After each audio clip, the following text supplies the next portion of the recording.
Weeks before heel Samoa Joe is set to take on face Brock Lesnar, Samoa Joe was booked as a face against heel Roman Reigns. WWE have no pissing idea what they're doing. I'm King Ross, you're a filthy Mark, and here are all the WTF moments from WWE Raw. Why the did we just have to sit through the whole Fatal 5-Way program, the Fatal 5-Way match itself, when shitheads like Roman Reigns can waltz out at the start of Raw and just announce themselves the #1 contender for the Universal Championship? What has he done to earn that shot? How can he just be given that on the sly, walk out, announce it, and we're just supposed to buy it? It will not do. But it will do, because that's how they've written it. Next, that big old wanky dog himself, Roman Reigns, claims that he can't be beaten in singles matches, and I'm stood there thinking, Roman pal, you are talking absolute bollocks, mate. Let's take a trip back to Payback this year, where Braun Strowman, who was one of the people that Roman actually name-dropped as the superstars who couldn't beat him one-on-one, actually beat him in a one-on-one singles match, proving that Roman Reigns talks utter bollocks and probably sucks them too, which is why he got the Universal Championship #1 contender spot without earning a single bit of it, the bell end. Oh, it's a bit strong, isn't it? The cheek of that to have a catchphrase which is believe that. After this, I believe all Roman. Some say that Pinocchio's nose grew whenever he told a lie, while sources close to Reigns tell me that whenever he lies, his hair grows, which tells you, Marks, everything you need to know. Just Joe? Just Joe? Samoa Joe is not just Joe. This is just Joe. You're just a Joe, Roman. Joe is a Samoan Joe. The Samoan Joe. Joe. The fucking state of Bo Dallas. What the hell has happened to him? He looks like he's auditioning for a part in the Bastard Three Musketeers, which he absolutely will not get, because I have seen the Marine 5, and that is 91 minutes of my life that I will never get back. So I'm here to tell you, Bo, just cut it all off and start again, please. The strange thing here is, of course, that he's auditioning for this part, seemingly, while doing the wrestling, which is a WTF moment in himself, because on television, at least, Bo never does that these days. So there you go. Layers of WTF action. Next, we move on to the announcers, who are getting over that this is a type of aggression we have never seen from D'Artagnan before, even though we have seen plenty of this aggression from D'Artagnan before. The only problem is we also saw this type of aggression when Bo was in an airport where he was reportedly singing Disney songs and being a right pain in the arse, therefore killing that type of aggression we were seeing on television around the same point. Police who were on the scene, who arrested him, when he was singing the Disney songs and being a right pain in the arse, determined his levels of aggression to be not only a danger to himself, but the people who were around him at the time, which not only proves that he's a badass in the ring, but a badass outside of the ring, and a fetish for one Adam Pacitti, who of course has a fetish for badasses. The dirty gimp. It's the circle of life! That 2K advert was clearly written for Randy Orton, but Randy Orton was clearly too busy to take part, so 2K were forced to hire Seth Rollins to fill the void. Rollins did that, became the legend killer in the process, and killed all kinds of legends gear with fire. And Brutus the Barber Beefcake's shears, for some reason, he's not a legend. He owes his career to being best pals with Hulk Hogan and nothing more. He was the drizzling shit. And as I found out yesterday, he also searches his own name on Twitter. I tweeted about him, somebody replied, he replied to the person replying to me, even though neither of us mentioned him, atted him in the tweet. What a sad, lonely, pathetic life he must lead. Anyway, as we all know now, Rollins was given Randy's gimmick of legend killer, but Rollins also took Randy's penchant for arson and murder, as he locked a security guard in a warehouse before burning it down to the ground, like Randy Orton locked a cameraman in a shed before burning it down to the ground. Murder by arson, lol. Not Arsene Wenger, though. Arson like fire. If be like no one has been the mantra of Seth Rollins for his entire career, Maggle Cole, then how do you explain his time in The Shield, where he dressed the same in their little uniforms, had the little all for one for all hand little things like that, and the fact that he practically modelled himself and stole all sorts from Triple H when he was his little lapdog, including the pedigree? How do you explain all that if his mantra has always been be like nobody? If anything, his mantra has always been be like somebody, because you're not good enough to stand alone. he is good enough, but not character-wise. A you deserve a chant for being on the cover of a pissing video game. Is this how far we have fallen, you marks? In turn, though, of course, the marks in the arena who were chanting you deserve it is Seth Rollins for an achievement that he didn't really earn. He was just given by some boffins who work for a computer company. A computer. And in turn, of course, the marks who were chanting that at Rollins made the Miz's comment about the "this is awesome" chants used to mean something before everyone chanted it at anything all the more ... awesome. Topical because Miz is awesome. Awesome. When did Raw become the land of hypocrites? I don't know. Well, I do know. It was last night. First of all, we had Bray Wyatt calling Seth Rollins deep down a dishonest man. How can Bray say that when there's certain allegations flying around his personal life that I won't dive into because I don't want to get WhatCulture in the shit?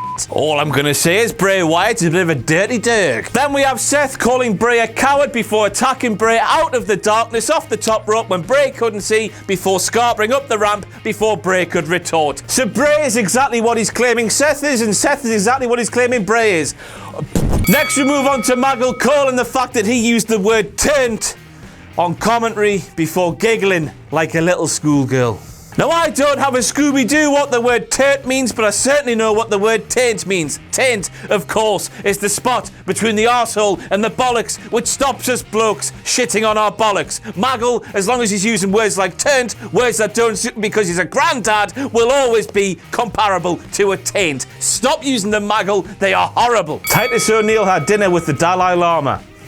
Riddle me this, motherfuckers. If Neville coming out was a surprise, how was there a chair, miraculously a commentary, ready for him? How did that chair know where to be when Neville, presumably, didn't know where he was going to be before he appeared where he was? Oh my fucking Christ.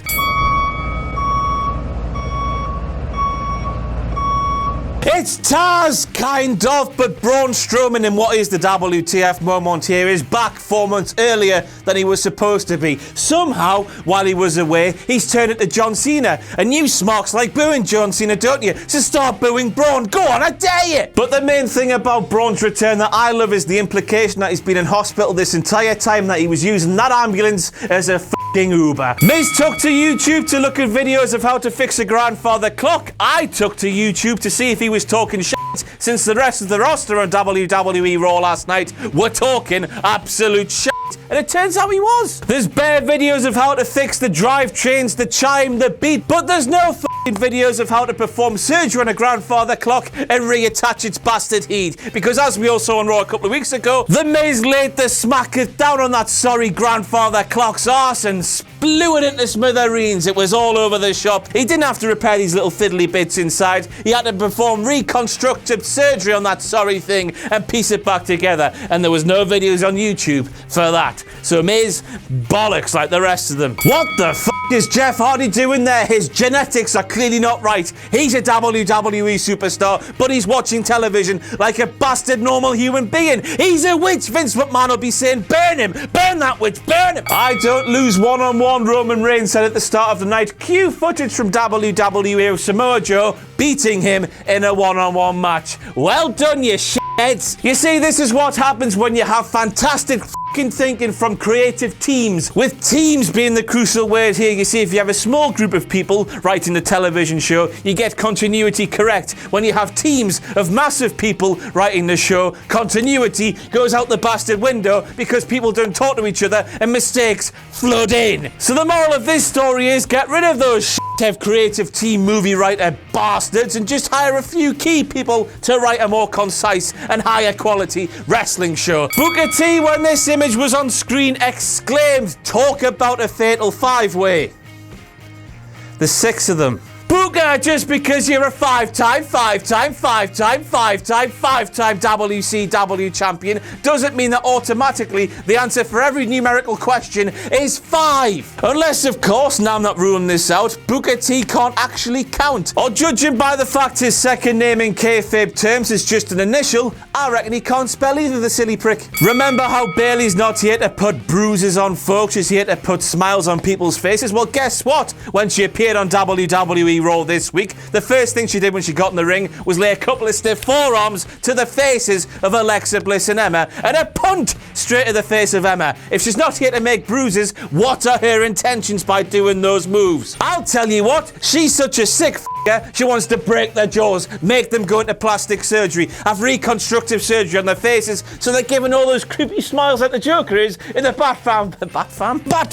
In the 1989 Batman film, so they're always permanently smiling so she can have that lady boner because she seems to like smile so much. Weirdo. So first, just imagine Emma and Alexa Bliss and the rest of the heel half of the WWE Raw Women's Division. Is Lenny here? This is the worst day of my life.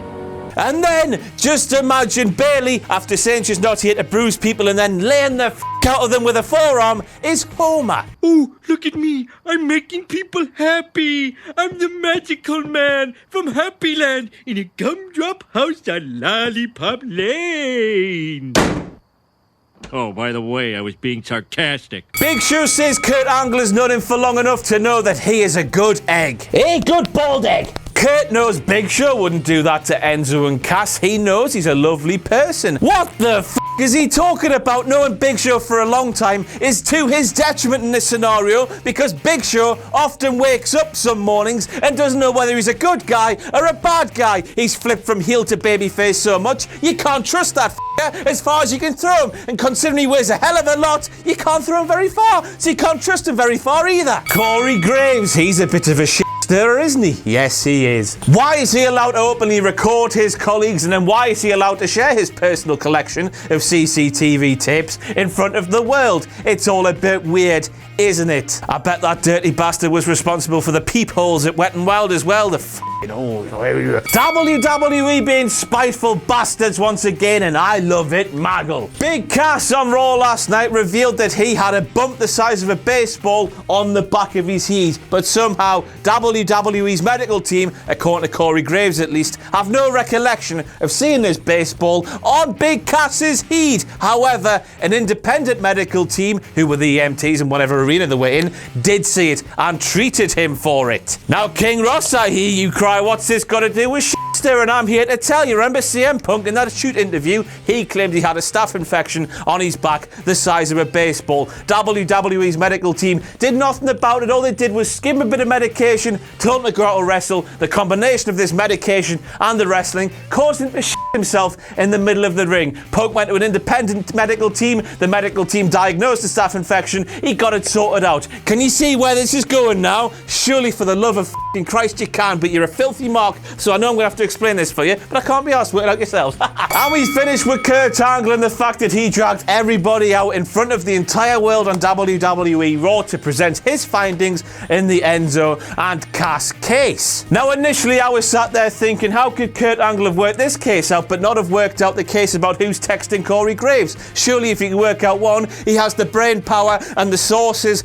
and all this malarkey to work out the other, but no. It was all clear. He doesn't have a Scooby-Doo what's going on at all, because when it was revealed that Big Cass is a big bad bastard, he looked shocked as the rest of us. And he shouldn't be looking like that when initially he came out to present his findings in front of the entire world. Now this has to leave us all wondering, if Kurt Angle was shocked that Big Cass was the attacker, what did he have to present? Presumably he had Rikishi backstage. Big quiche, when your music plays, walk out of the ring, Bonnie lad, say you did it for The Rock, job's a good un, I'll get a gold star from Lady Balls SL, Stephanie McMahon, and we'll all move on with our lives. Not only did Kurt look like a tit for committing one of those fashion faux pas with having a deep blue jacket with black trousers, but he also looked like a tit for coming out to present his findings and then looking shocked when the truth was actually revealed. And I suppose while we're here, we might as well make Enzo and Cass's splitting a WTF moment in itself, because as we all know,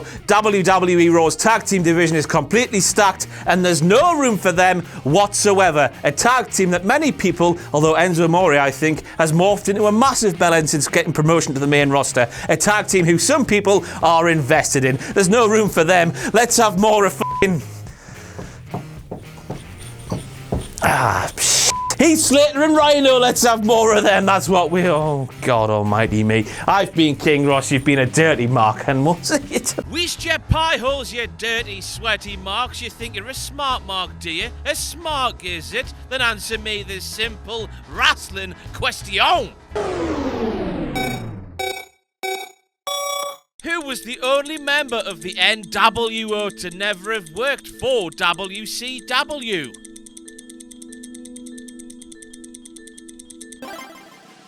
No, you're wrong again, because you're a sweaty mark. It was Shawn Michaels. Improve your knowledge and test your bastard self with the new WhatCulture Wrestling Trivia game, available now at shop.whatculture.com. Sweaty mark.